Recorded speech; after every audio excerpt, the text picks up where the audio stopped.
Tripulação, alterar curso para a direção 080 em velocidade máxima. Como está o nosso motor? Senhor, reparos após o último combate estão quase completos. Enquanto isso, o mar tem estado bem quieto. Que bom.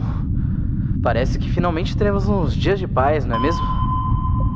Capitão, o sonar ele detectou alguma coisa. Não me traga más notícias, Marujo. Olha, pelas nossas leituras, parece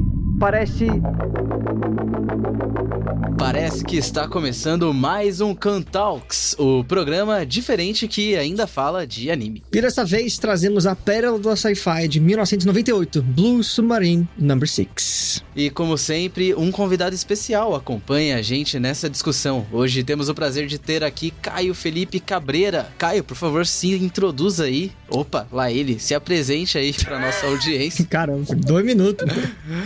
Se apresente aí pra nossa audiência, fale de você e, afinal de contas, fala um pouquinho também sobre a sua relação com animes ao longo da vida, né? É uma coisa que a gente sempre fala pros convidados fazerem. Tá ótimo. Prazer estar aqui. Tô muito feliz. Primeiro, muito feliz de poder conversar desse anime com vocês. Vou responder um pouquinho de trás para frente. A minha relação com o anime é uma relação, não sei, uma relação meio ambivalente. Sabe? Gosto de muitas coisas, mas me parece que os animes que todo mundo gosta, não sei se eu sou diferentão assim do anime, sabe o underground do anime? Cê é que eu sei. Então assim, anime de lutinha, por exemplo, que eu tenho um termo técnico, né, para isso eu não gosto muito, mas li muita coisa. Eu tenho a coleção do Blade, a Lâmina do Imortal, eu tenho o Dororedoro, gosto bastante, mas a animação mesmo, quando vai para o campo mais, né, da questão do anime mesmo, eu gosto de algumas coisas e outras, enfim, um pouco perdido nesse universo. Para todo efeito, esse em específico, o Blue Six, para mim ele é um anime que me acompanhou a vida inteira, assim, desde muito novo, principalmente por causa de um canal chamado Locomotion. Esse canal, assim, os animes que passavam lá me transformaram bastante. Assim. Que é tido como animação para adulto, né? Tinha um pouco essa característica. Então, assim, aí sim, né? Esse anime, no caso, ele é muito importante para mim. Eu fui, ao longo da vida, assim, visitando ele várias vezes. Eu estou muito feliz de poder estar aqui conversando desse anime específico com vocês. Eu sou professor de aula de filosofia, de sociologia, de psicanálise, para todas as idades, assim, né? Desde o 6º ano até a faculdade.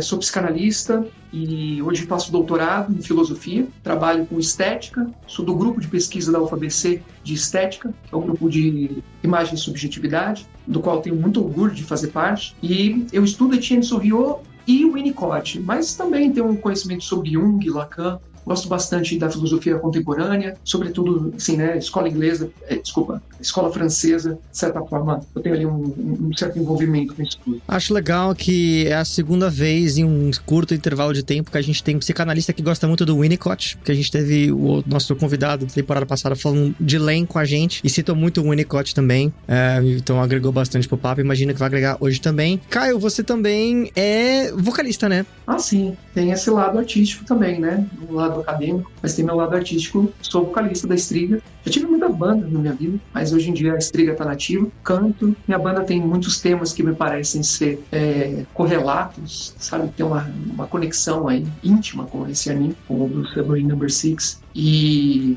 influenciou músicas nossas, letras nossas, trechos, né? Não é bem uma adaptação, não é escutar, enfim, né? Assistir o anime e ter feito uma tradução para a música, não é isso. Mas tem algumas imagens, algumas coisas que eu sempre, quando estava compondo, me vinham imagens desse anime que ele é literal, ele tem muitas questões que tocam a poesia, literalmente, e tem essa questão poética mesmo, me parece um anime muito poético. Não sei o que vocês pensaram, qual foi a impressão de vocês, mas eu tenho essa sensação. Então essas imagens e todo esse tom do anime, acho que às vezes conecta a Striga. Não é um ambientalismo feliz, é um ambientalismo bem sofrido, sabe, de ruptura, né, de dificuldades de relação. Dito isso então, Nate, vamos pra ficha técnica do nosso anime de hoje? Manda bala então, a gente tem então um anime de 98, estamos ainda no mesmo ano de Len, curiosamente, mas é a adaptação de um mangá de 1967, o que é muito curioso de se ver, essa adaptação. Ele foi eleito pela revista Animage o 70º melhor anime de todos os tempos. Ele foi realizado pelo estúdio Gonzo, que acho que deve ter sido, se não o primeiro, um dos primeiros trabalhos do estúdio, mas mas se você conhece o estúdio por esse nome, ele fez Trinity Blood, Welcome to the NHK e Afro Samurai, tá? Que são outros animes. Inclusive, Afro Samurai acho que passou na Locomotion também. Ele foi escrito pelo Satoru Ozawa e dirigido por Mahiro Maeda, que dirigiu alguns filmes do estúdio Ghibli, como Náusea e Porco Rosso, e também fez as partes de animação em Kill Bill Volume 1. Então ele tem um pontinho aí, né, no storyboard de animação. A gente tem alguns dubladores, alguns seiyus muito interessantes na jogada. A gente tem Hosumi Goda, que ele foi o Leora do Hunter x Hunter de 99, e ele foi o Aço de Dorohedoro. Olha só, que o Caio tanto gosta. Temos também Yukana Nogami, que fez a CC de Code Geass. Muito bom. E pra fechar com chave de ouro, a gente tem a trilha sonora, que não dá pra não comentar, que foi toda composta pela banda de jazz japonesa The Thrill, que compõe, assim, é incrível o tropo que existe em anime de robô gigante, que é jazz, porque Gundam tem muito isso, Evangelion também tem uma certa inspiração na trilha sonora, então ficamos com isso. E Felipe, pode puxar a sinopse.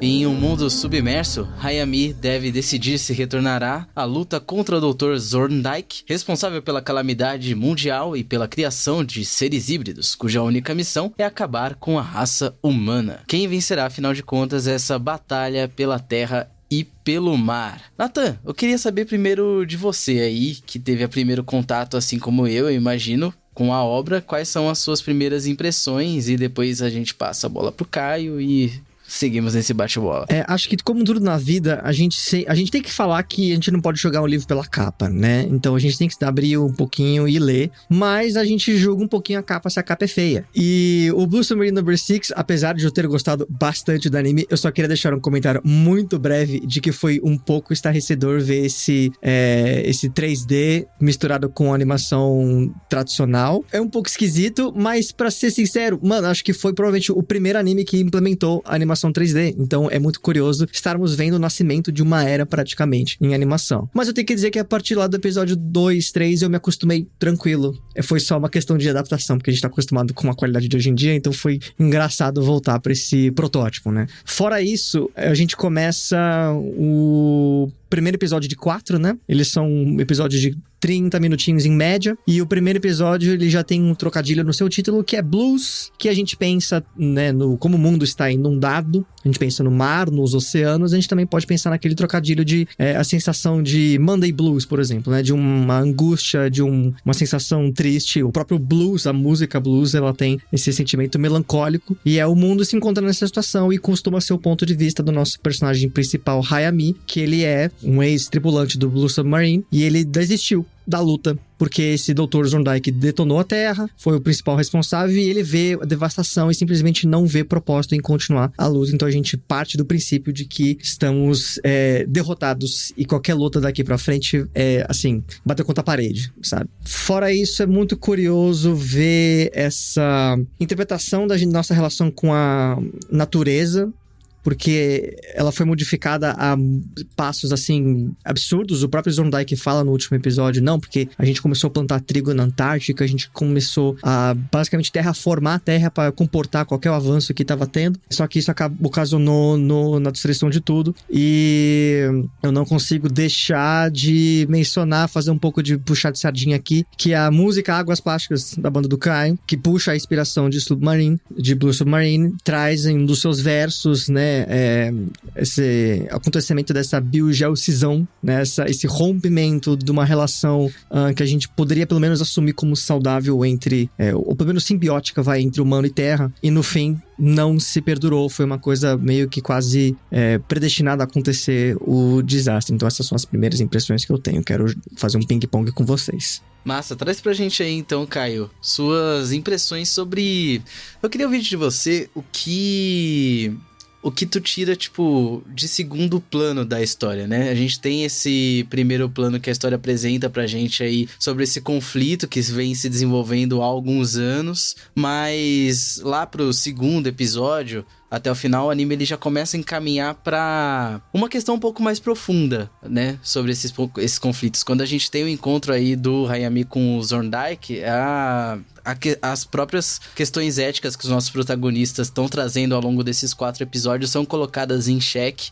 a própria figura do Zorndike como um grande vilão, um grande antagonista, sofre uma certa desconstrução, mas ao mesmo tempo eu acho que a história, ela deixa toda essa carga moral que os personagens envolvidos não tem como deixar de carregar. A história deixa essa carga moral meio que esvaziada, talvez propositalmente. Eu queria saber de você, o que você traz pra gente sobre isso. Então, sabe, eu acho que é possível, por meio dos personagens, a gente fazer esse caminho metódico, e por meio dos personagens a gente consegue encontrar muitas coisas que o anime tenta abordar.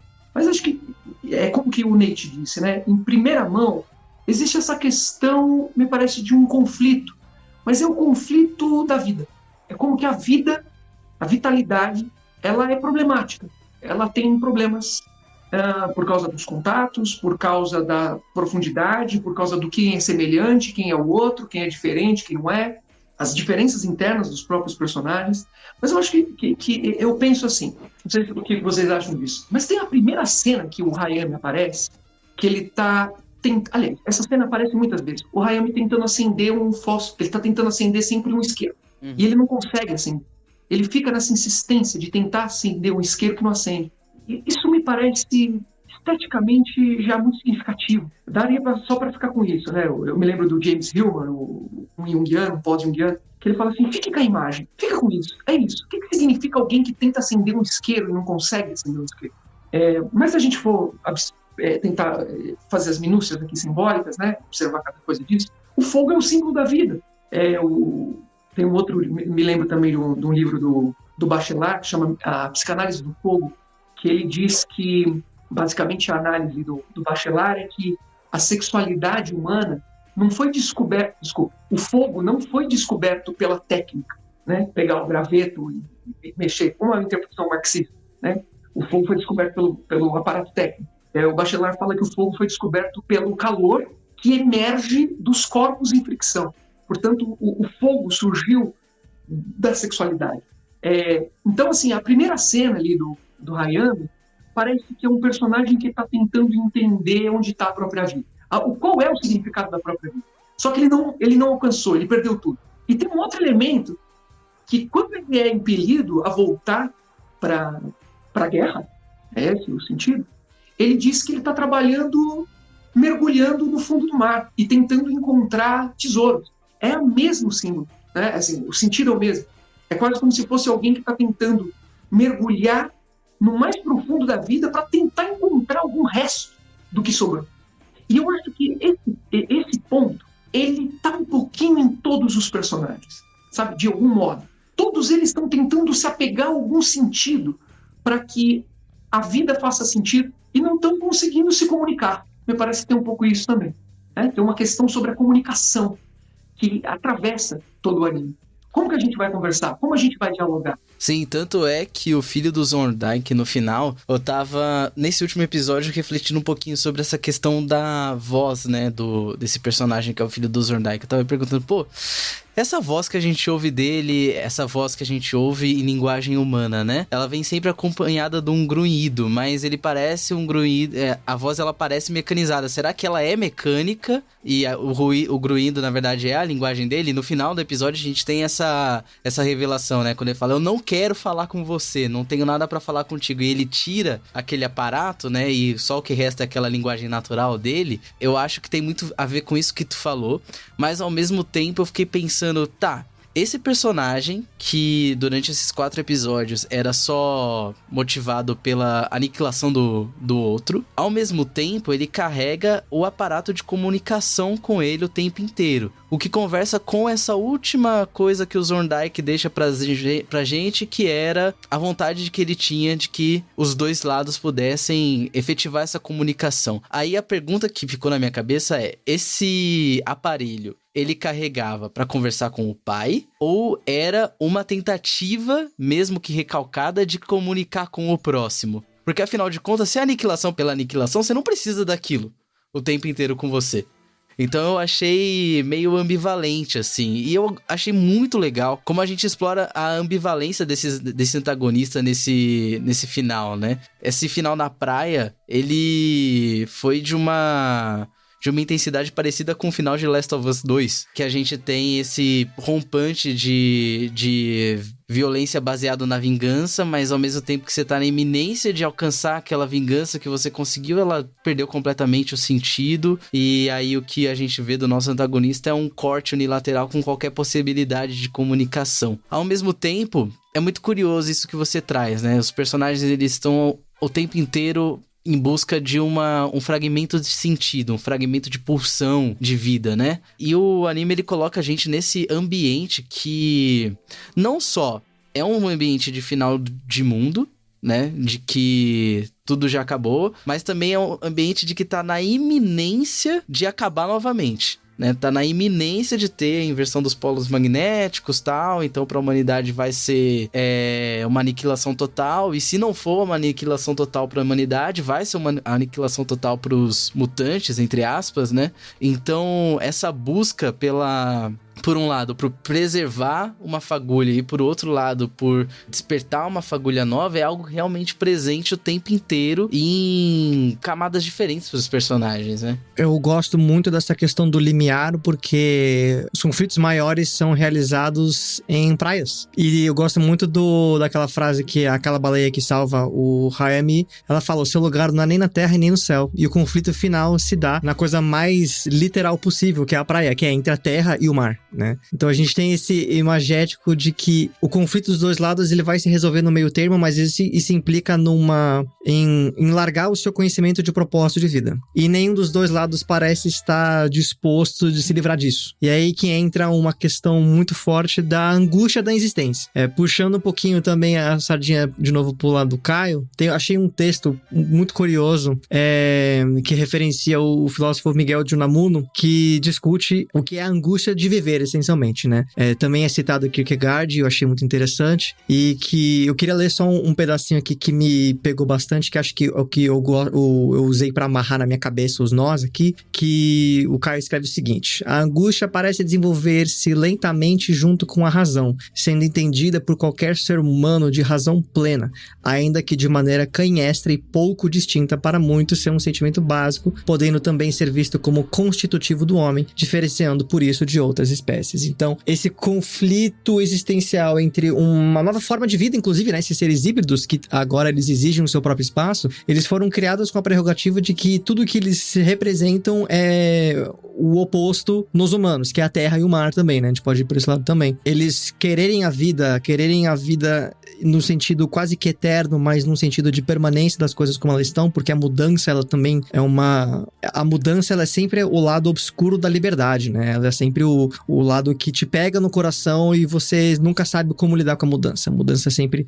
um fator inevitável, mas a gente evita ela a todo custo, meio que maneira de subconsciente às vezes, e isso é só impossível. Então, o desejo do Zorndike, acho que ele é o mais plausível, diria, mais possível entre as duas espécies, digamos, né? E cabe a elas realmente, por conta própria, resolverem isso. E a gente vê a negação do bicho de arrancar o aparato de linguagem. A gente não vê meio que uma conclusão, não tem aquele final feliz de então viveram felizes para sempre.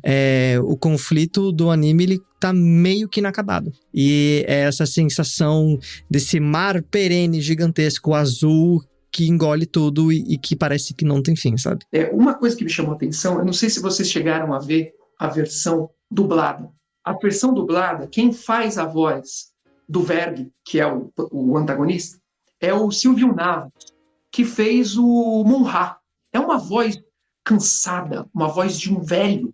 Só que quando eu assisti ele na versão original, né, em japonês, a voz dele é uma voz de criança. Porque o Verg é um personagem que ele é um monstro enorme, só que ele é uma criança o tempo todo que você vê essa vida. E é interessante, eu fui procurar os possíveis sentidos do nome Verg.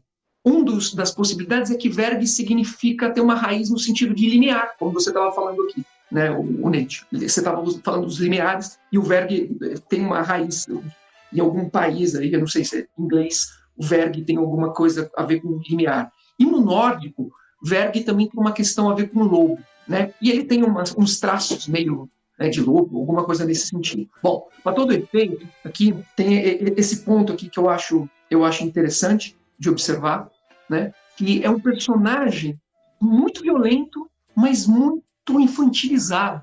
A agressividade do Verg não parece ser a violência dele não parece ser a violência de um homem adulto que é perverso. Ele parece ser uma criança, sabe? Aquela questão assim. Tem uma frase, inclusive, do Winnicott, eu vou parafrasear, mas é assim: o homem maduro, ele não é nem tão bonzinho, nem tão agressivo. Agora, quanto uma pessoa que é imatura? A imaturidade está intimamente relacionada com estágios de incapacidade de lidar com o amor, incapacidade de lidar com a agressividade. E o Verg é esse personagem, ele é uma criança gigante. Assim, é espantoso a cena em que ele vê o pai dele morto.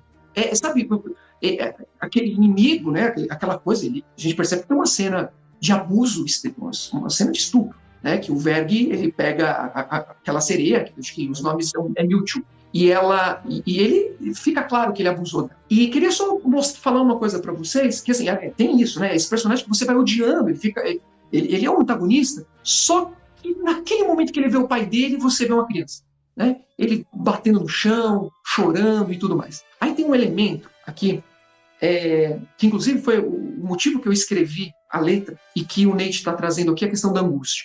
No momento em que ele briga com o Hayami, a cena final, né, e ele pega a lágrima da menina, esqueci o nome dela, Mayumi, e ele bebe, ele toma, e ele fala assim, salgada, quer dizer, como o mar. Né? Observação, antes ele se olha na gota e ele vê todos eles juntos dentro da gota, de lágrima.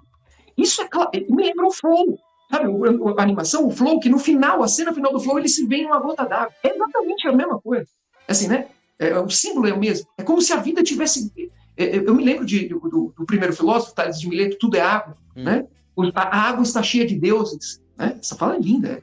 A água está cheia de deuses. Dentro da água, tudo que é vida, tudo que é a física está ali. Então ele se vê ali. Só que é interessante porque é uma lágrima, é o sofrimento humano. É o sofrimento humano. E, então eles se encontram no sofrimento. Me parece que é isso. Sim. Eles se encontram no sofrimento. E quando eles se encontram no sofrimento, aí ele perde o próprio sentido dele. Porque ele não consegue se conectar. E aí ele tira a voz, né? E aí ele vai ser engolido pelo sal da água. Ele vai ser, ele sai daquela gotinha e ele mergulha naquela tristeza. E quando ele para de falar, curiosamente aparece a sereia que ele abusou falando. Aí ela aparece dizendo o nome, Hayami. Ela não dizia, é a última coisa que aparece ali, né?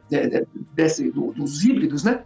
Ela olhando e falando Hayami, enquanto que o Verg deixa de falar. Então é interessante também esse movimento de como eles vão se conectando.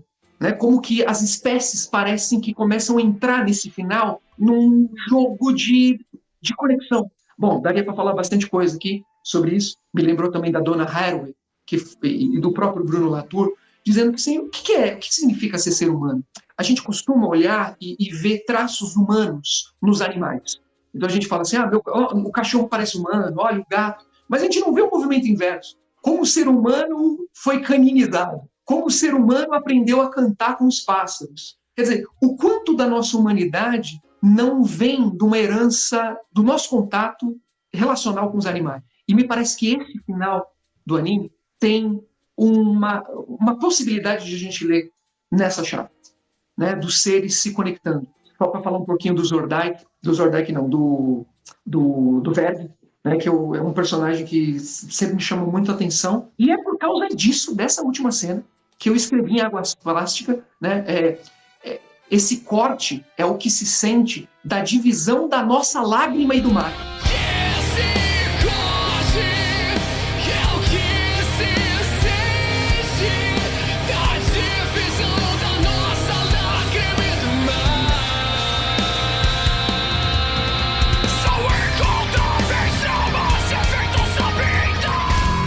É essa cena da lágrima dos, né? Quer dizer, a gente separou o sofrimento humano da nossa origem, que todos os animais são água, né? Tudo é água, enfim. Então tem essa essa ligação que quem me inspirou foi o anime. Curti muito essa reflexão que você trouxe, né? O ser humano, em seu ato de refletir sobre a natureza, ele coloca muito de si na natureza, mas não se vê também como a natureza se coloca nele, né? Como ser resultante dessas interações todas. Agora, eu não consigo pensar se o Zorndike, ele tinha como objetivo, talvez essa reunião, talvez esse terceiro movimento, essa retomada daquilo que é mais humano na humanidade, justamente com esse contato com aquilo que seria no anime a sua antítese, né, que é a criação dele. Mas também eu acho que pode ter muito de egoísmo da parte do Zorndike também, né? Quando os personagens confrontam ele no final, eu acho que ele deixa escapar muito dessa parte egóica dele, de belezas. São os seres que eu criei, aqueles que eu sou o pai. E quando ele revela o plano dele de conectar o coração com o... Não era o núcleo da Terra, né? Não lembro exatamente o que era o núcleo. Quando ele revela esse plano, assim, ele ao mesmo tempo também castrou qualquer oportunidade de resolução que não fosse a que ele queria. Então, assim, ao mesmo tempo que ele fala, eu dou a vocês a escolha de decidir como vai ser o futuro daqui pra frente. Ao mesmo tempo que ele faz isso, quando ele diz, o momento que meu coração parar é quando os polos vão se inverter, ele imediatamente determina qual que vai ser aquele final. Então os protagonistas, no caso o Hayami e a Mayumi, eles não têm outra escolha senão aceitar aquele destino e refletir de qual que vai ser a resolução que a gente quer pra gente no final, nessa praia. É isso, assim, o Zorndike, apesar dele provocar e trazer essa reflexão, eu acho que no momento final de vida dele, ele dá uma castrada em todas as possibilidades que ele levanta. Inclusive, fica muito claro que ele mente. Quando ele invade aquela conversa no salão de guerra ali do Submarine, o cientista, ela fica, mano, você quer brincar de Deus, você é louco. E ele fala, cara, não, eu não quero. E isso é muito mentira, porque se a gente voltar pro texto do Caio, inclusive, parafraseando um pouco o Namuno, ele descreve que, né, no fundo de toda essa angústia existe um querer muito forte, que é o querer de ser Deus, que é o querer, que é o quê? Você é a força maior que rompe com qualquer coisa que possa lhe causar angústia. E nesse processo, o Zorndike, enfim, ele utilizou de todas as ferramentas para cair nisso, de se tornar uma figura tão poderosa que... E é engraçado, porque ele tenta fazer isso para evitar uma calamidade muito maior e causou uma calamidade ainda assim, e também causou a própria morte, né? Então, existe algo só que eu entendo que não nos pertence como pessoas, sabe? A angústia faz parte do nosso viver, né? Inclusive, você estava falando da palavra do verg, né? O inglês verge significa beira mesmo, né? E aí, por que a gente não pode pegar aquela citação do Kierkegaard que ele fala que a angústia é a vertigem da liberdade, né? Então, o Zorndike extrapolou um pouco os limites do que é ser humano e, infelizmente, todo mundo sofreu as consequências. Eu acho que isso é uma das ambivalências também que a gente encontra nesse personagem. Porque, veja só, a primeira fala do Zorndike, que não é a fala dele mesmo, é a gravação. Parece aqueles insetos robóticos que estão invadindo, ali logo no começo do anime, que estão invadindo e destruindo uma cidadezinha à beira-mar ali, e tem uma gravação. E ele diz assim, vocês me feriram. Eu tô ferindo vocês porque eu tô ferido. Eu sou uma pessoa ferida. Tudo bem, tem isso, né? Então a gente sabe que ele foi ferido. Mas a primeira fala mesmo dessa invasão ali da reunião é maravilhosa. Ele chega e fala assim, ele tá falando para uma capitã, uma general lá, e ele diz assim, você não era cristã? É a primeira fala dele. Vocês não amam os outros? Esse não é o sentido do cristianismo? Amar? Mas vocês só fazem guerra o tempo todo. É só guerra. Ele ainda usa um termo que ele fala assim, os humanos se tornaram demasiadamente humanos. Citação, Nietzsche o tempo todo aqui. A fala dele é falas nietzschianas, né? Primeiro, confrontando o cristianismo, mostrando a hipocrisia do cristianismo. Depois ele vem levantando a questão, os humanos se tornaram demasiadamente humanos. Parece que vocês se isolaram, vocês não conseguem mais se comunicar. Vocês agora vivem um mundinho de vocês. Também tem até... Aqui eu acho que a gente poderia até forçar um pouquinho a barra na interpretação e pensar um pouco no que significa a mudança de polos. O que significa o poliship? O que significa mudar o polo? Porque aqui tem uma provocação também. Para todo efeito, o Zorndike ele fala assim, eu não fiz nada, eu só acelerei o processo. Então, quer dizer, ele é um aceleracionista. Sim, eu notei isso. A mesma coisa. Percebe, gente? Não é? Ele é um aceleracionista. Assim, fala, vamos acelerar isso aqui, porque essa é a consequência. Então, se responsabilize, vejam, né? Naquele momento final ali, também que o Zordike está conversando com o Hayami, e ele diz assim, eu morri quando a guerra começou, né? Quando eu vi meus filhos começarem, eu morri ali, aí eu já estou morto. Que dá toda uma outra cara aí para aquele final do destino do Zordike. Mas nesse sentido, o que me parece é que o Zordike era esperançoso demais. O Zordike pensava que acelerando tudo, ele ia... É uma atitude de se colocar como um deus? Sim, a gente pode ver sobre essa perspectiva. Há também muitas leituras de que o Zordike ele vai um pouco perdendo a própria humanidade dele, se misturando com coisas não humanas. Tanto é que eu acho que a parte mais explícita disso é quando ele mostra o peito vazio. Aquilo é bem escrachado até, né, na verdade. Esse é o ponto, né? Esses buracos, né? Ele é um personagem esburacado, né? Ele tem um buraco ali do lado, aí tem um buraco no coração dele, aí quando vai ver o coração dele tá misturado com a máquina, né? Tão meio artificial, tem essas ambivalências todas aí, né? Esses conflitos. Para todo efeito, eu acho que, assim, Zordike, ele não me parece alguém movido.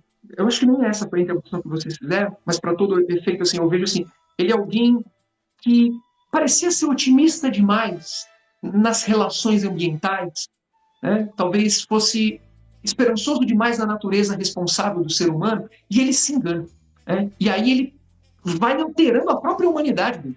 Alguma coisa nesse sentido aí. Então, não sei se ele quer ser um deus ou se ele simplesmente não quer ser humano. Só isso. Que é a parte que ele fala também da negação, né? De que ele nega completamente o mundo humano, né? Então, talvez até esse virar máquina para ele fosse um objetivo de negar a própria humanidade. Eu vou nessa leitura. Eu acho que a coisa tá um pouco por aí mesmo. Ele é um autor um personagem que tá negando a própria humanidade. E eu acho que é isso que carrega muito do papo moralista que o Hayami tem no segundo episódio com a Mayumi, que eles estão discutindo ali no submarino, e ela fala de, nossa, a gente tem que acabar com eles e tudo mais. É uma resposta muito violenta, né? E eu gosto também desse espelho dessa jovialidade na Mayumi também, que ela tem essa coisa que o Verg também tem, dessa esperança, esse fogo de esperança meio que inabalável, assim, mas de uma maneira não muito pé no chão, porque o Hayami passou por coisas que ela não passou, sabe? Mas enfim, aí o Hayami responde a ela, nossa, mas se a gente fizer tudo isso, a gente vai ser igual a ele, né? Então, eu acho que eles têm certa compreensão de que o Zordike já não é mais um deles, praticamente. Mas o caminho de toda essa obra é realmente eles perceberem que, na verdade, todos caminharam caminhos parecidos em referente a perder e voltar a ter esperança e perder de novo, sabe? Mas que eu passaria um pano pra Mayumi se ela tivesse atirado no Zordike ali no final, eu passaria.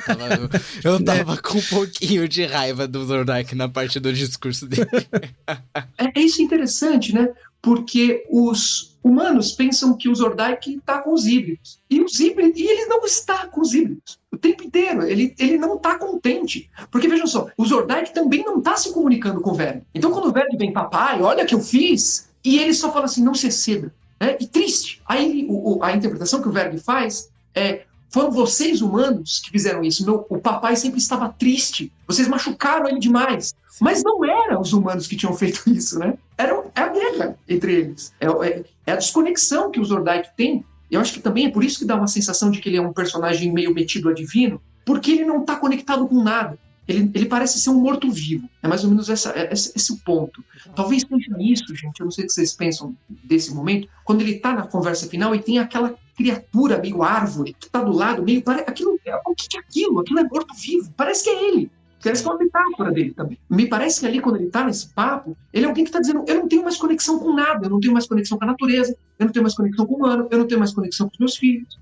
Não sei até que ponto isso faz sentido, mas me parece que assim, ele é esse buraco mesmo, né? Esse morto-vivo. Inclusive, essa figura na árvore me lembra muito... Não sei se vocês já jogaram, mas uns personagens de Dark Souls 3 que, no começo do jogo, eles estão migrando, né? Em direção ao que seria meio que o lugar onde o fim de tudo aconteceria. E esses personagens eles vão tomando uma forma meio que de árvore, como que ascendendo, né, ao divino. Até o final do game, eles se tornam um ser que parece um tipo de anjo, mas completamente desligado de tudo aquilo que a gente conhece enquanto natural. Me pareceu, pelo menos, uma referência visual que talvez o pessoal do design do jogo possa ter tido depois de um tempo, né? Inclusive, essa própria atmosfera do anime de colocar os personagens no limiar daquela grande mudança, que pode ser tanto uma renovação quanto uma completa aniquilação, né, da sua espécie, também é uma temática muito recorrente na saga Souls, né? Eu ia falar disso. Eu que não joguei, tô ligado que tem o Lorde das Cinzas e tem toda essa questão de renovação pelo fogo, né, em vez de pela água aqui. Sim, é a questão da chama da vida, etc. Mas no Souls ele tem uma questão muito... que ele vai falar sobre a insistência... Essa questão da insistência em frear a mudança. Em Souls tem toda a questão de que a chama ela vai se apagar e não há o que você possa fazer para impedir que a chama se apague. Você pode reacendê-la, mas ela sempre reacende mais fraca. Então, no primeiro jogo, quando você reacende a chama, é um incêndio descontrolado. E no último jogo, quando você reacende a chama já quase não pega fogo. Quem pega fogo é você, como no primeiro jogo, mas a chama não sai de você.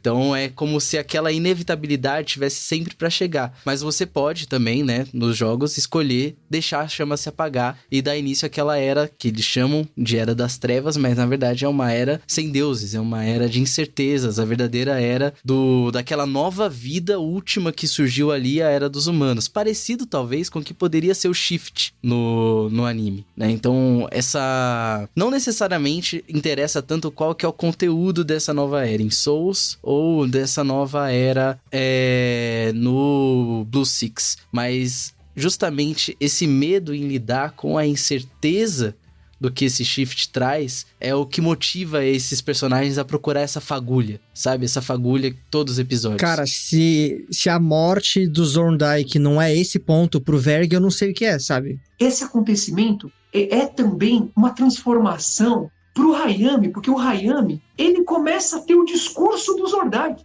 enquanto que o filho dele, que sempre serviu, olha que coisa curiosa, né? O Verg, que sempre serviu o pai, ele tá ficando mudo como os humanos, é mais ou menos isso. Humano que não sabe falar, humano que não se comunica. É um pouco essa a pegada. Só que quando, de repente, o Hayami começa, olha, o Zorndike queria isso, ele acreditava nisso, quer dizer, parece que o Hayami vira o Verg. Porque o Verg que tinha essa conexão com o pai. Quer dizer, já mostrando a transformação, já mostrando, olha, é possível a gente dialogar. Perfeito. Eu achei essa fala que o Felipe colocou aqui, né, já se valendo dessa ideia do shift. Como que é difícil a gente lidar com o shift. Né? Como que é difícil a gente inverter o polo, dialetizar a vida.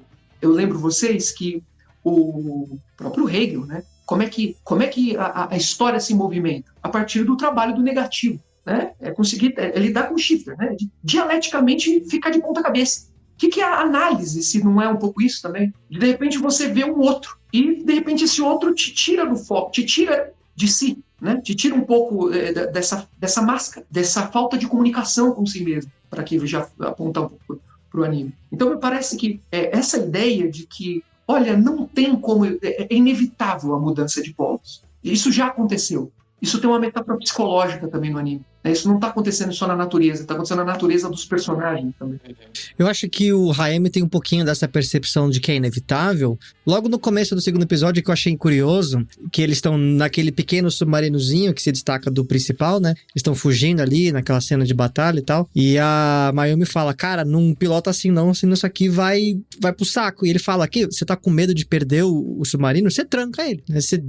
É isso, é o medo da mudança. Você não reage a isso. Então, se você tem o desejo de lutar, você sabe que alguma mudança vai acontecer. Você tá lutando por uma mudança, senão a sua luta é em vão. Então, parece que a Mayumi não percebe isso. Então, e eu acho curioso também, um detalhe, acho que só de design, é que todas as naves, os submarinos, parecem animais marinhos, né? A nave pequenininha parece uma raia, o Blue Six parece meio que um golfinho, sei lá, um tubarão, não sei. Acho muito legal que... O navio fantasma tem uma boca de peixe. Parece um tubarão-baleia embaixo, embaixo com um navio em cima. E todos os híbridos, eles trazem no maquinário deles, né, essa parada meio mutante, né? Não chega a ser só híbrido no biológico, no ser humano com a natureza, mas é híbrido também na questão mecânica. Então, os próprios robôs que parecem um enxame de formigas, as baleias que são torpedeiros orgânicos, né? Digamos assim. Inclusive, que cena triste do caralho, né? A morte da baleia ali. Nossa, no terceiro episódio. foda. Aquilo ali é terrível. Eu quando eu assisti dublado, eu assisti ele também legendado, mas me parece que o nome é Mustá, né? Mas às vezes ele, no mangá é chamado de Big Whales, né? São uma baleona. Mas é uma cena que ela é horrível, de angustiante, horrível, assim, de animação 3D, que pros padrões de hoje em dia também é muito, muito gritante. Eu acho que essa talvez seja o primeiro shift que o Hayami passa, né? Nesses 4 episódios. É o primeiro... Não o primeiro híbrido que não ataca ele, que o primeiro é a sereia. Mas é o primeiro que tem a capacidade de se comunicar com ele, né? Então, justamente isso que a gente vem discutindo, que era o objetivo do Zorndike, esse primeiro contato acontece nesse momento em que ele tá conversando com essa baleia e... Eu acho que simbolicamente ser uma baleia também traz uma rima narrativa com esqueci o nome do personagem bíblico. Jonas. Com a imagem do Jonas, né? Afinal de contas, que ele passa o tempo dentro da baleia, tem a transformação, né? Então eu acho que é uma rima narrativa até que chega a ser meio proposital. Primeiro, tem a morte da baleia, com todo aquele sangue e tal, ele é resgatado de lá de dentro. Pode ser essa morte também um nascimento, né, com a mesma dor de parto, cicatrizes, etc. Volta o Hayami, então, morto e renascido, já falando um pouquinho, então, de Jornada do Herói mais clássica, digamos assim, né? Então, morto e renascido já com esse intento de compreender o outro lado. E aí é quando ele vai ter o contato com aquele amigo dele, que eu esqueci o nome, mas que tinha sido exposto à radiação e passou pelo processo de mutação. Coisa que eu não entendi muito bem, e tudo bem que o anime não se propõe a explicar isso, mas afinal de contas, o que ele estava fazendo confinado dentro do Blue Six? Pra que eles utilizavam o corpo eles dele? usavam ele meio que como bússola, né? Porque meio que ele queria voltar pra base deles. Ele ia servir como basicamente um imã pra base dos inimigos. É isso. Ah, perfeito, entendi. Então, eu acho que talvez o Hayami tenha visto nesse processo de transformação até mesmo essa possibilidade de síntese entre os dois mundos, que essa transformação que o mundo iria passar e por consequência a humanidade iria passar não necessariamente fosse uma aniquilação total, mas uma aniquilação sim da vida como eles conhecem, da vida como estava estabelecida até então, seria sim uma morte, mas para a vida como um todo, para a vida com V maiúsculo que seja, para aquilo que tá no absoluto, digamos assim, né? Seria somente mais um estágio, seria somente mais um passo. Seria somente uma nova supra-assunção para uma nova positivação de algo novo que estaria por vir.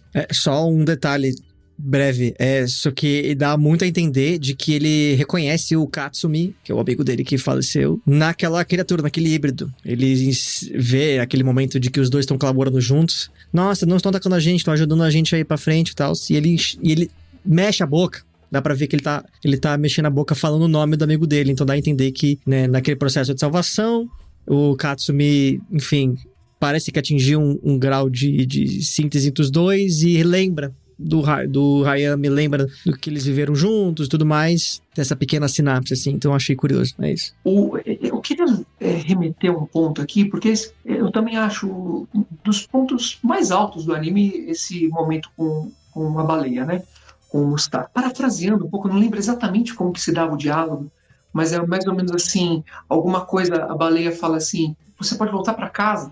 Aí o Hayami fala assim, que casa? Né? Já não tem mais nada. É terrível, o personagem é muito triste, é uma coisa muito triste essas falas. Que casa? Para onde eu vou? O Mustá diz, é uma certa ideia de self que tá ali. Que ele diz assim, o lugar que você procura não se encontra no mundo. Não é isso. Não tá aqui. O lugar onde a gente quer voltar não é um lugar físico. Né? A gente está querendo voltar para um lugar... Não é nem na terra e nem no mar, como ela bem disse, né? Exato. Não é nem na terra nem no mar. Então é muito interessante isso. Só fazendo uma explicação aqui para quem estiver ouvindo a gente, há uma diferença crucial entre a noção de ego e self, porque o ego seria essas identificações que a gente tem, ela já é construída a partir de falhas ambientais, de relações com os outros. É mais ou menos a apresentação que eu fiz aqui no começo, né? Quem é você? Eu sou um filósofo, tenho uma banda, tá. Esse é o ego. O self é o núcleo da criatividade e da resistência a tudo aquilo que tenta fechar a gente, que tenta colocar a gente dentro de uma caixinha, dentro da palavra. Quer dizer, o self, ele é o lugar mais sagrado e mais intocável que a gente tem. Inclusive, o Winnicott dizia que o falso self, vamos chamar aqui de ego, tá? Só critério didático, ele existe para proteger esse outro lado. Nossa, o que a gente não falou disso em Lane não tá escrito, cara. Então, interessante, né? Quer dizer, essa farsa, essa imagem exterior, ela só existe para proteger essa imagem interna que a gente tem. Então, é esse lugar que a gente está tentando resgatar, só que a gente está perdido na linguagem. A gente está procurando a terra e no mar, mas não está, né? Está dentro. E aí aí foi um pouco a ideia que eu vi da baleia, colocando a baleia colocar dentro dele. Quer dizer, está aqui, ó, dentro, não é fora. E agora saiba a minha história, e conta a história, tem toda essa coisa também, né? De que, enfim, a partir da narrativa a gente encontra alguma coisa que é essencial dentro de nós. Quer dizer, deixa eu só explicar isso com mais clareza. O nosso self, ele está se expressando, né? Quer dizer, um pouco daquilo que sou eu está por trás da minha música, está por trás, sabe, da minha fala aqui agora. O meu ser está presente. Então, eu estou aparecendo, digamos assim, o meu self está escorrendo entre os dedos, está aparecendo de algum jeito aqui, mas é incapturável, não dá para capturar ele pela linguagem, né? Porque a linguagem vai aliená-lo. Então eu achei interessante, sabe, essa cena do Mustá, porque é uma cena, me parece, de, olha, volte para si, né? Olha para dentro, não fica olhando muito para fora, porque senão você vai só ver guerra, destruição, fim de mundo. Tem um mundo outro dentro de você, né? Do qual vale viver e morrer por ele, pode ser tanto.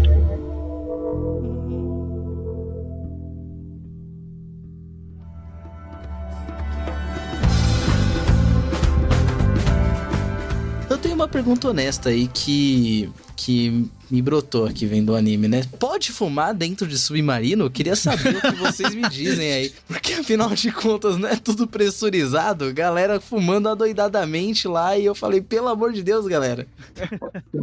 Pode ser um erro técnico, né? Alguém que... Se tivesse Kanshou do Bilhão no episódio de hoje, com certeza seria uma pergunta técnica do Kanshou do Bilhão. Nossa, a gente ia falar. Segundo a normativa ISO, não sei qual lá, 1000, né? É proibido fumar em submarinos. E para você ver que na década de 80, né, fumar em qualquer lugar era totalmente incentivado. Ah, sim. E falando em coisas meio, né, não aprovadas pela Anvisa, a gente tem mais um anime que tem maquinário pesado sendo operado por crianças. Qual que é a pira, cara? Que tem a menininha, que ela meio que lê as coordenadas, sei lá qual que é. E numa posição. Ela tá sincronizada, será, com o Katsumi, né? Então, será que ela tá sincronizada com o Katsumi? Porque em determinado momento... Porque assim, ela, pelo que eu entendi, ela vai tendo certos glimpses, assim, né? Certos relances de coordenadas que são recebidas, que talvez sejam emanadas do Katsumi. E quem traz a informação de que é necessário parar, de que é necessário esperar, é ela, mas parece que depois de ela ter até vislumbrado o Katsumi na escotilha. Então... eu queria até que pudesse ter sido explorado mais essa questão da conexão da criança. E por que necessariamente uma criança? Que aí a gente volta no Evangelion. Por que somente crianças podem pilotar o Eva? Exato, né? A Len também é a pessoa que melhor usa o Wired, porque ela tem, sei lá, 12, 13 anos. É um tropo muito comum. Vê só, quando o Verg encontra o Zordike, ele diz, papai, você disse que ia me ensinar novas palavras. Nossa, isso é triste demais, né? O Zordike, ele sempre ensina aquela híbrida que está ali, poema. Ó amor, que ansiosamente espero, onde estarás? Por entre as rochas, é mais ou menos assim, né? Quer dizer, aí tem essa coisa de ele ensinar a poesia. Queria depois a gente, sabe, eu acho que aqui tem uma porta aberta. Mas veja só, de onde vem o termo infância? Infante. sem fala. A criança é aquela que não aprendeu a falar ainda. E ela, veja só, ela está sempre percebendo o canto da sereia. Ela não ainda entrou totalmente no mundo humano. A criança é aquela que vai ser alienada no mundo humano. Ela, por não estar nesse mundo, ela tem um contato mais profundo com uma experiência ambiental. Ela é mais ambiente do que indivíduo. E justamente por ter esse contato maior com o ambiente, ela está conectada com a lógica daqueles seres ambientais. Então eu acho que é essa metáfora que está ali. Né? A criança está mais conectada com esse lado da música da existência, sabe? Da ambiência da existência, e menos das palavras, menos dos conflitos, porque conforme mais você vai... Deixa eu dar uma lacanizada aqui. Conforme mais você vai tendo significantes, mais você vai tornando o mundo conflituoso.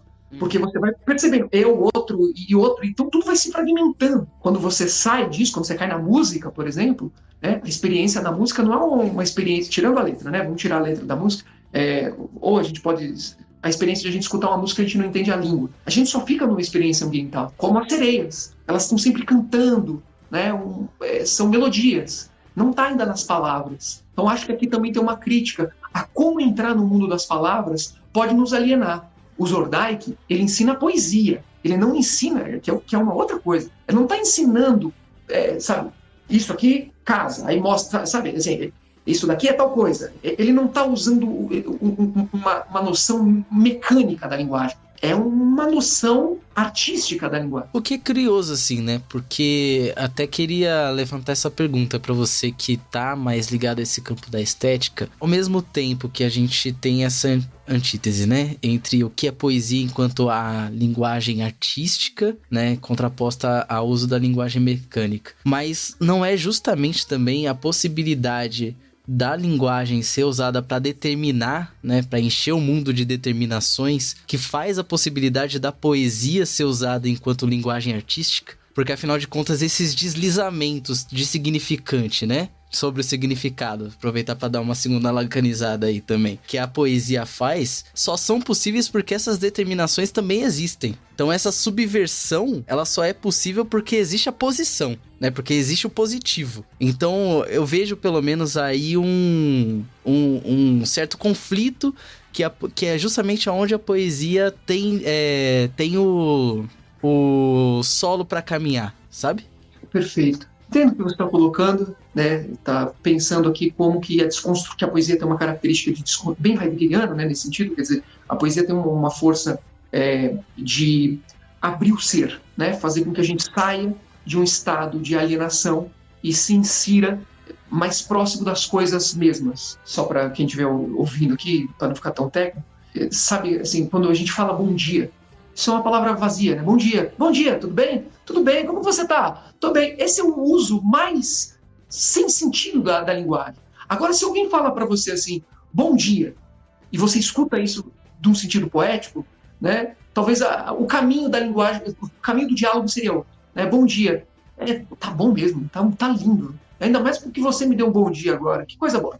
Olha, o que acontece é um rasgo, né? O que acontece aí é você sai desse mecânico e você entra em um outro modo. Eu lembrei de um episódio agora de um amigo que em um evento à noite, assim, muito sério, todo mundo muito focado, também cansado, assim, da rotina da semana, ele começa a fala dele, note, à noite, com um bom dia. E esse bom dia, embora fosse com o objetivo de fazer uma piada que fosse cômico, ele imediatamente causa esse rasgo que você traz, né?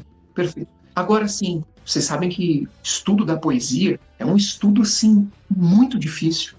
E é uma área dentro da estética, né? Estudar poesia, vamos lidar com isso. Para além, inclusive, da questão da literatura, tem uma característica existencial muito forte. Como a gente está mais ou menos tratando aqui, de como nós nos utilizamos da palavra, vamos lembrar de Adão, né? A primeira tarefa de Adão é nomear as coisas. Então, essa relação do ser humano com colocar cada coisa no seu lugar, né, a partir da linguagem, isso tem muita força. Mas eu não sei se não é possível, sabe, Felipe, a gente pensar no movimento contrário, né? Quer dizer, que a linguagem usual ela vai surgir de algo poético. Porque vamos pensar, muitas das palavras surgem de onomatopeias, de sons que vêm da natureza. Por exemplo, boi. é um termo babilônico que os babilônicos escutavam a vaca e o boi não fazer mu, ele escutava fazendo bo. Então vira boi. Mãe, mamar, mamadeira é da onomatopeia do processo de sorver o leite materno.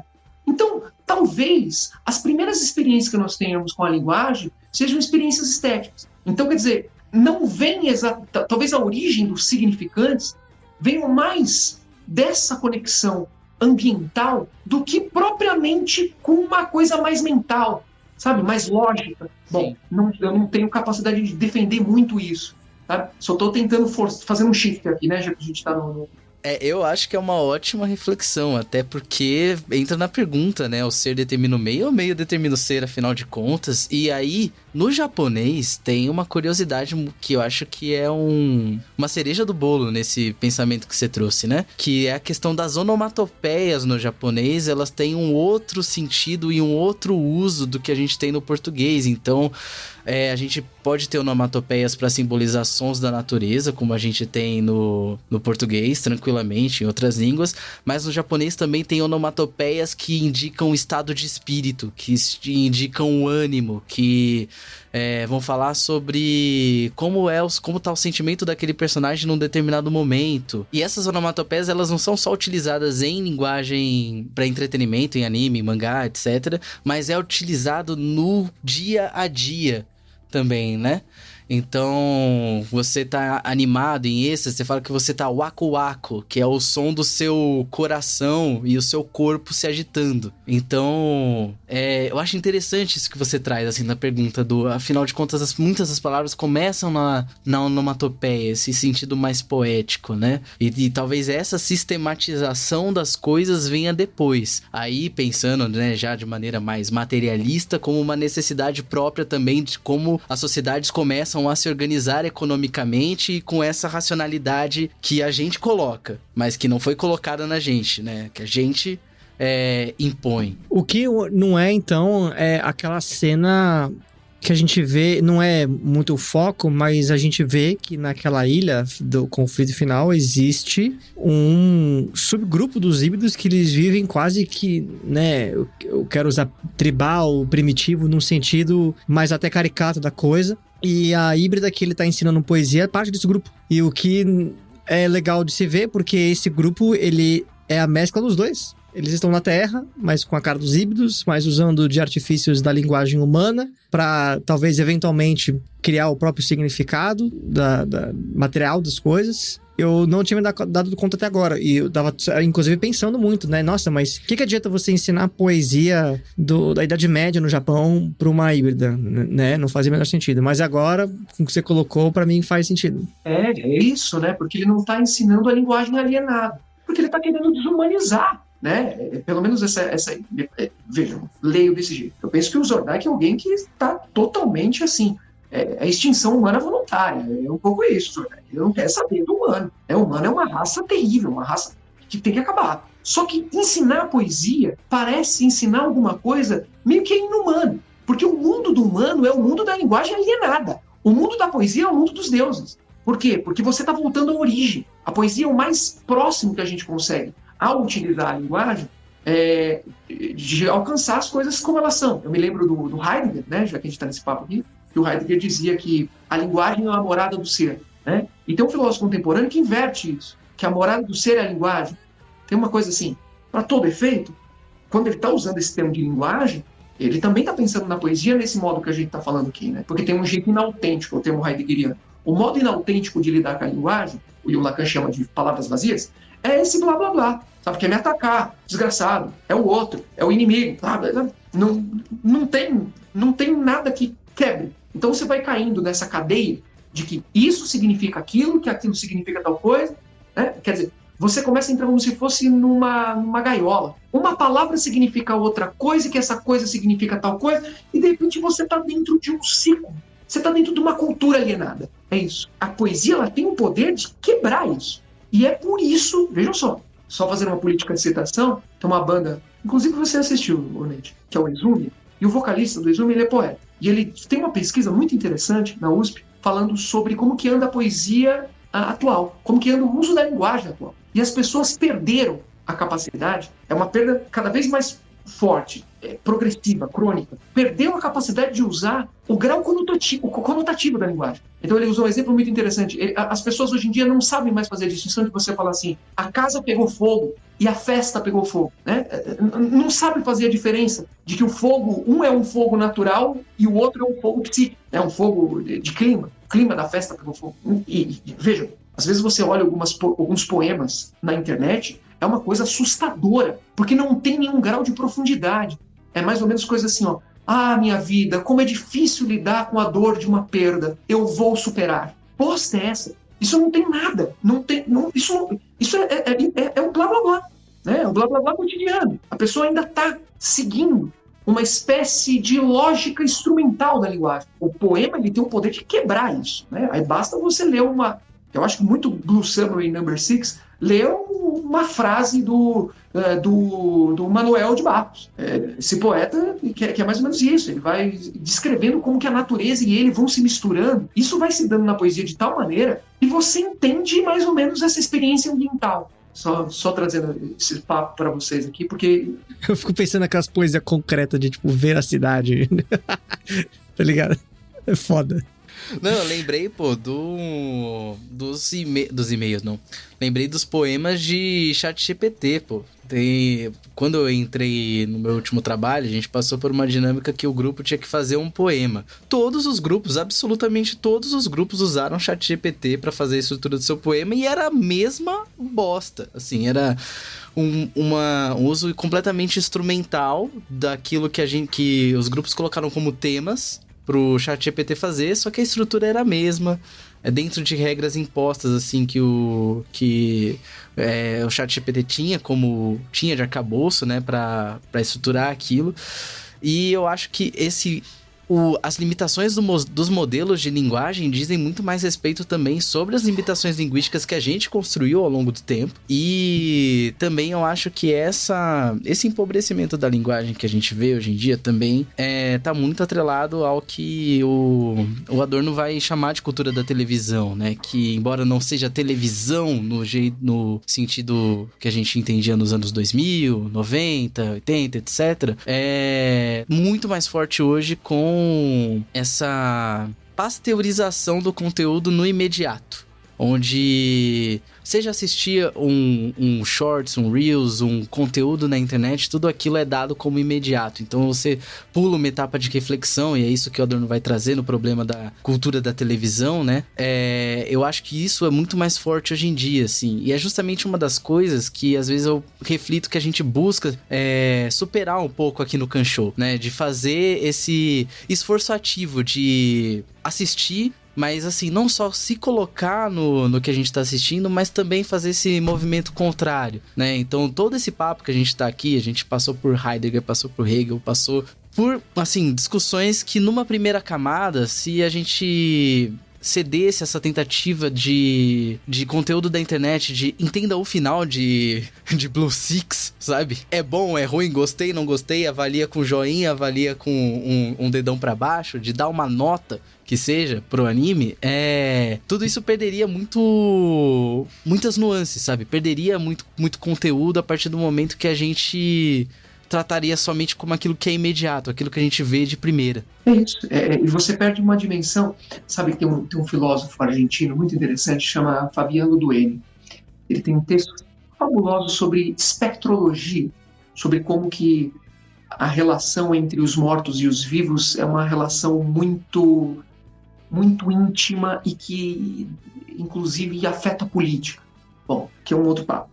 Mas só para dizer, ele fala que os primeiros filósofos eram xamãs, espécies de xamãs. Ele coloca assim. Os primeiros filósofos eram espécies de xamãs. E por que eu estou dizendo isso? Eles eram filósofos muito ligados à física, à natureza.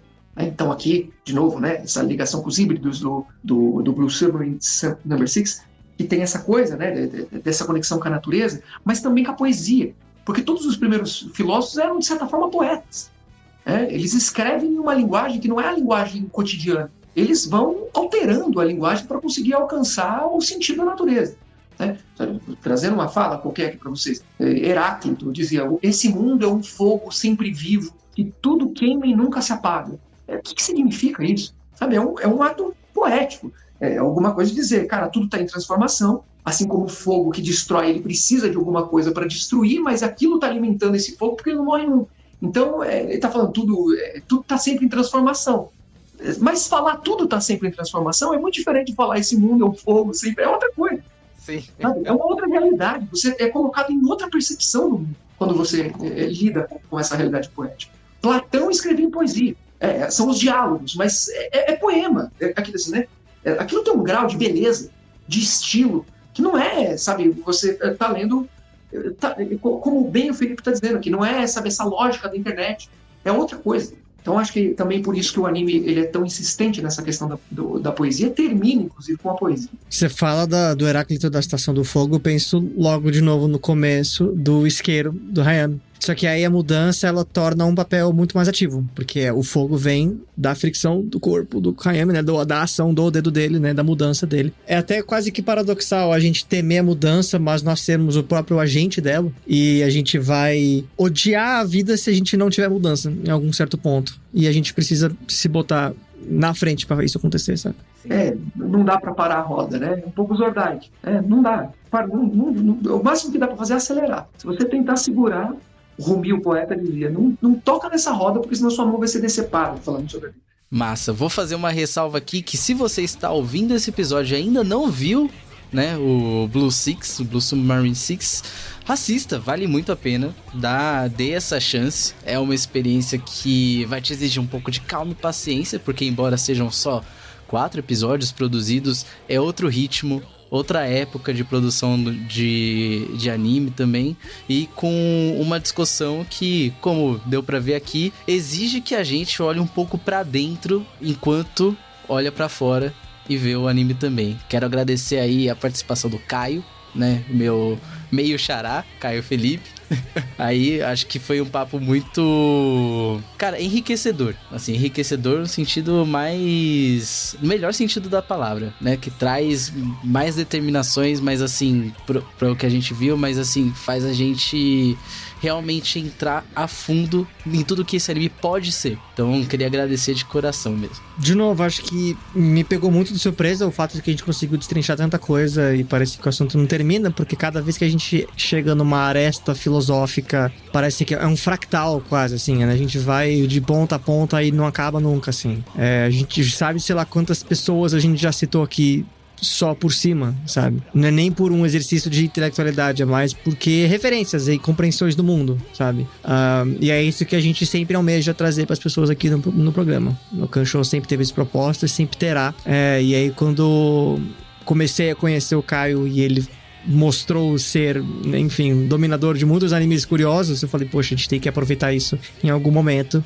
Então, por favor, se você quiser deixar alguma mensagem final, deixa aí também redes sociais, fala dos seus trabalhos, se você quer que a pessoa conheça e tudo mais, as novidades, e a gente pode partir para os encerramentos finalmente. Para mim, assim, acima de tudo, eu quero agradecer profundamente aqui vocês, ao show, porque eu nunca na minha vida pensei que eu ia conversar sobre essa animação, sobre esse anime com alguém no mundo. Eu pensei que é aquela experiência assim de assistir e falar, eu gostaria que pessoas interessantes pudessem assistir isso e depois a gente bater um papo. É um anime, como eu falei para vocês, que ele faz parte da minha vida. Assim. Eu sempre, em um determinado momento da minha vida, vou revisitar esse anime. Sabe? Ele tem um significado bastante do meu self. Sabe? Eu acho que é isso um pouco. Eu acho que o meu self ele se expressa um pouco aí. Ele tem um reflexo ali de alguma coisa muito... Tem alguma coisa ali que eu não consigo capturar e por isso eu sempre volto nele. Ele é muito significativo, essa animação. Então vocês terem me proporcionado essa possibilidade de a gente bater papo e eu poder assistir ele de novo e olhar com esse olhar depois de uma formação mais longa, de um contato mais profundo com a filosofia, com a estética, com a arte, para mim foi uma coisa maravilhosa. Então todo mundo que também for assistir aqui o show e depois quiser vir falar comigo sobre o anime, eu adoraria. Eu acho que eu posso ficar a vida inteira conversando sobre ele, como eu acho que a vida inteira eu estou em diálogo com ele. Então, primeiro, muito obrigado. E, bom, quem quiser me seguir nas redes sociais, Caio Felipe Cabreira. E, acima de tudo, dá uma chance para a Striga, que é a minha banda. Então, só colocar a Striga nas redes sociais, está em tudo quanto é canto. Tem no Instagram. Aí, se você quer escutar, tem todas, sabe? Tem no Deezer, tem no do Spotify, dá uma atenção às letras também. As letras, elas são poéticas, apesar de ser um metal, né? Que é muito difícil. Eu sempre falo assim, o Felipe e Neide, às vezes você misturar muita poesia num metal muito extremo, dá uma sensação que parece que você está fazendo um metal gospel. Mas não dá para você estar numa desgraceira e falando assim, sabe, Jesus, como eu te amo, Jesus. Não, tem que ter agressividade, tem que ter violência, tem que ter pulsão de morte sublimada, né?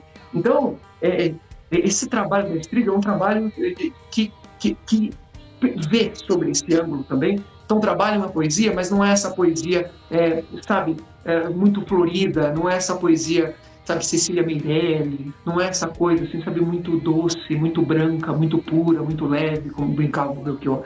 Não, é uma desgraceira, mas tem esses elementos aí mais reflexivos, simbólicos, psicanalíticos também. Então, tomara que vocês possam também ali, num determinado momento, escutar a Striga e curtir. Massa.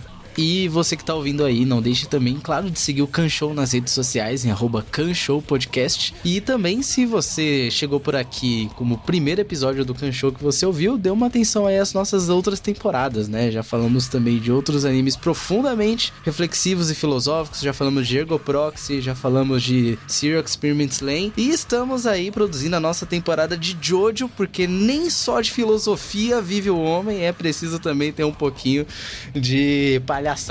Enfim, é isso aí.